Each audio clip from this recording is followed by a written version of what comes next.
Hello दोस्तों, welcome back to my new video. तो आज मैं नाइटमेयर टीचर की आगे की 2 एपिसोड्स को एक्सप्लेन करूंगी और इस सीरीज का ये पार्ट मेरा पर्सनली फेवरेट है। इन दोनों एपिसोड में हम एक झूठे स्टूडेंट को देखेंगे जो अपनी एक अलग ही फैंटेसी वर्ल्ड में जीती है और उन स्टोरीज को अपने फ्रेंड से शेयर करती है और एक्सपेक्ट करती है कि वो भी उसके स्टोरीज को रियल माने। तो अब बिना किसी देरी के चलते हैं सीधा कहानी की तरफ।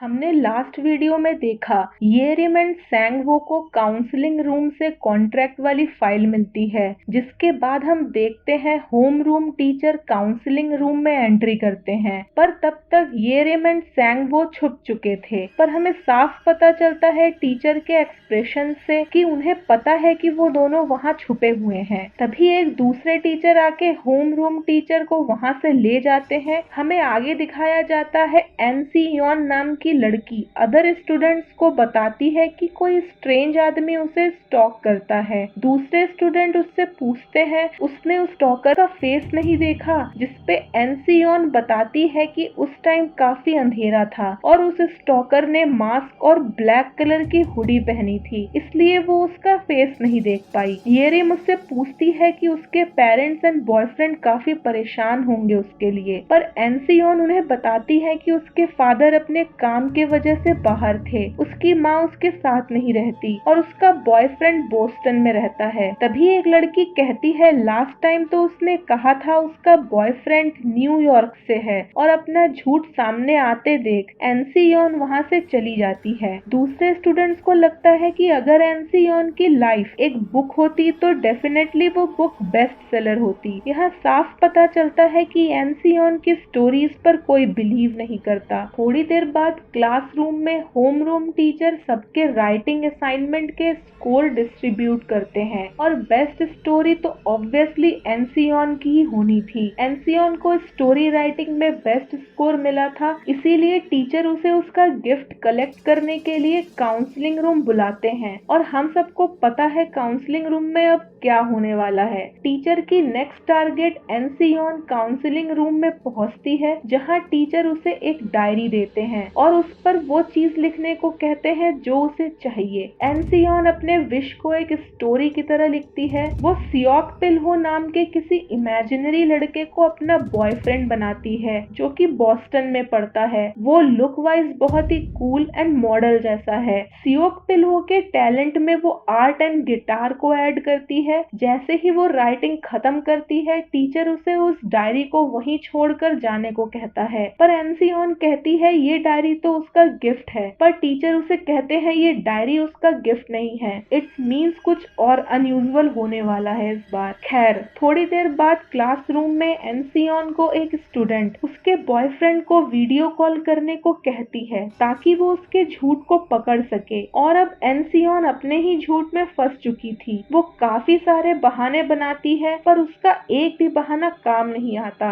तभी नेक्स्ट क्लास के बेल रिंग होने के वजह से एनसीयोन बच जाती है और हम होम रूम टीचर के साथ एक न्यू स्टूडेंट को देखते हैं जो कि एनसीयोन के स्टोरी वाले बॉयफ्रेंड से मिलता था। जो कुछ भी एनसीयोन ने उस डायरी में लिखा था वो सब सच होने लगा था। उस लड़के का नाम सियोक पिल्हो था, वो बॉस्टन से आया था और वो आते ही पूरे क्लास के सामने एनसीयोन को प्रपोज करता है और सब ये देख के शॉक्ड थे कि एनसीयोन ने जो भी कहा था वो सब सच था। एनसीयोन ये सब सच होता देख टीचर से पूछती है कि ये सब कैसे हो सकता है, जिसपे टीचर उसे बताते हैं कि ये वही गिफ्ट है जो वो उसे देना चाहते थे। सियोक पिल्हो पूरे क्लास के सामने डिक्लेयर करता है कि एनसीयोन ने जो कुछ भी कहा सब कुछ सच है और जिन्होंने भी एनसीयोन के बातों पर यकीन नहीं किया था वो सब उससे माफी मांगते हैं। एनसीयोन अपने फैंटेसी वर्ल्ड में काफी खुश थी और उसे एंजॉय कर रही थी, पर सियोक पिल्हो उससे पूछता है कि अब आगे वो क्या करेंगे, क्योंकि जो कुछ भी उसने डायरी में उसने लिखा था वो सब कुछ कंप्लीट हो चुका था। स्योक पिल्हो उसे अपनी स्टोरी को कंटिन्यू करने को कहता है जिससे वो उस स्टोरी के हिसाब से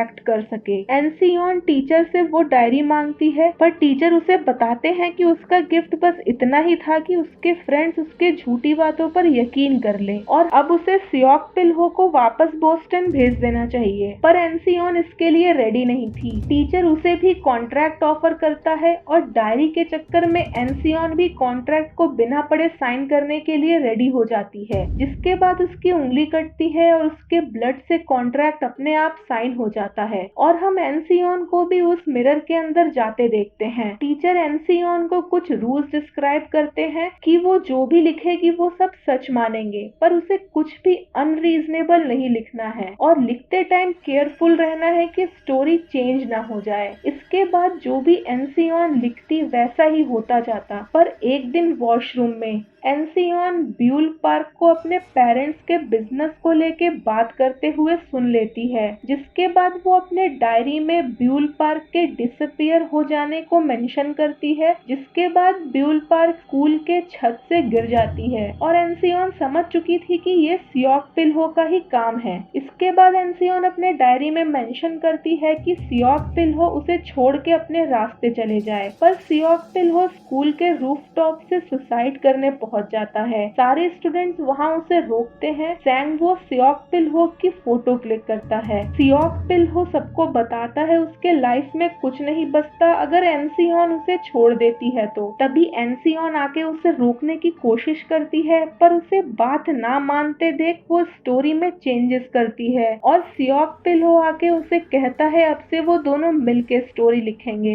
एनसियोन काफी डर चुकी थी। वो डायरी वापस करने काउंसलिंग रूम जाती है, जहाँ सैंगवो एंड येरिम उसे फॉलो करते हैं और उन दोनों को फील होता है कि एनसियोन की डायरी उन दोनों ने पहले काउंसलिंग रूम में देखी थी। सैंगवो उसकी फोटो निकालता है प्रूफ के लिए। काउंसलिंग रूम में टीचर उससे डायरी वापस लेने से मना कर देता है और उसे कॉन्ट्रैक्ट के बारे में याद दिलाता है। इन सब से छुटकारा पाने के लिए एनसियोन उस डायरी को जला देती है, पर कुछ देर बाद स्योक पिल्हो उस जले हुए डायरी के साथ एनसियोन के पास पहुंचता है, जो खुद भी आधा जल चुका था। एनसियोन उसे देखकर डर जाती है और उससे दूर भागती है और वो भागती हुई सैंगवो और येरिम के पास पहुंचती है। येरिम उसे डरा हुआ देख उससे पूछती है कि क्या ये सब काउंसलिंग रूम से जुड़ा हुआ है। इस बार एनसियोन हाँ में जवाब देती है और इतना काफी था येरिम के लिए अपने इन्वेस्टिगेशन को आगे बढ़ाने के लिए। तभी स्योक पिल्हो वहाँ आ जाता है और एनसियोन से पूछता है वो उसे ऐसा क्यों ट्रीट कर रही है। वो चाहती थी इसीलिए वो यहाँ आया और अब उसका एग्जिस्टेंस उसके उसे प्यार करने पर निर्भर करता है। एनसियोन उसे सॉरी कहती है सब चीजों के लिए। तभी वो मिस्टीरियस स्टॉकर आके स्योक पिल्हो को मार डालता है।